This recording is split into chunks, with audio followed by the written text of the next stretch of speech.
sidoo kale waxaan rabaa inaan u mahad celiyo dhammaan dadka ka soo qayb galay ee bulshada qaybaheeda kala duwan ka kooban ee beesha Habargidir dhammaanteed xafladan way ka soo qayb gashay haddii ay tahay odayaal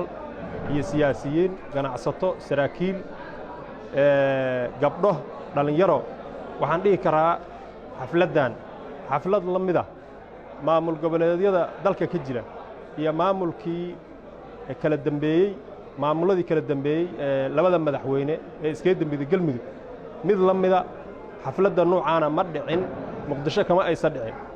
waxaan leeyahay maamulka galmudug ee uu madaxweynaha ka yahay Axmed Qorqor waa maamul nasiib badan waa madaxweyne nasiib badan galmudug waa kala qaybsanaanteedii iyo sidii ay hadda tahay waxaan dhihi karnaa qof nasiib iyo ayaan iyo maaragta Ilaahay subxaanahu wa ta'ala wuxuu aqbalay ayaa meesha ka dhacday waxaan leenahay shacabka Soomaaliyeed ee reer galmudug ku abtirsada madaxweyne nasiib leh madaxweyne tag leh madaxweyne waaye araga madaxweyne wax walba fahmi kara ayaa galmudug ay leedahay waana taageersan yihiin dhammaan shacabka reer galmudug maantana beelweynta Habargidir taageeradeeda waan meeshaan ayaan ka diraynaa sidoo kale waxaan rabaa inaan meeshaan beesha Habargidir horteeda aan uga mahad celiyo ra'iisul wasaare Xasan Cali Khayre 45 cishe 9 bilood ka hor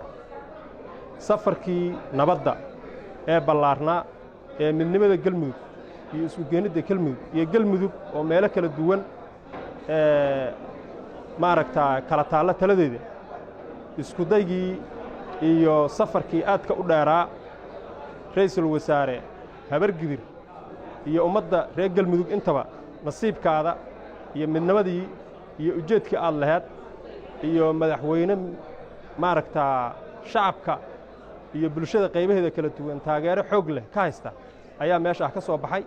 adigana waxaan ku leenahay adiga dawladdaada iyo madaxweynaha Jamhuuriyadda Federaalka Soomaaliya iyo dhammaan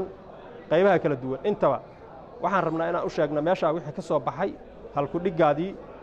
galmudug midaysan galmudug loo dhan yahay galmudug israacada galmudug kaabayaasheeda iyo ilaheedii dhaqaalaha insha Allah ay soo laabtaan ayaa meesha ka soo baxay ra'iisul wasaaraha waxaan rabnaa si gooniya inaan ugu mahad celinno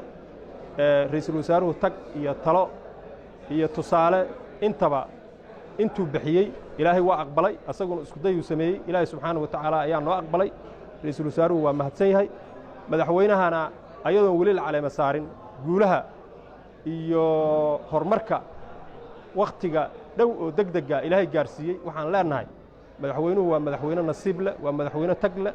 waa madaxweyne galmudug meeshii u baahneed inuu geeyo aan Ilaahay ka rajaynayno asaguna isku daygiisu uu fiican yahay waa madaxweynaha taageeradiisa maanta Habargidir uma kala harin dhammaan cid aan dhihi karno maanta way ka maqan tahay meesha hadday tahay siyaasiyiin hore iyo hadday tahay dhammaan bulshada dhammaantood xaadir ay ku ahayd wassalaamu calaykum waraxmatullaah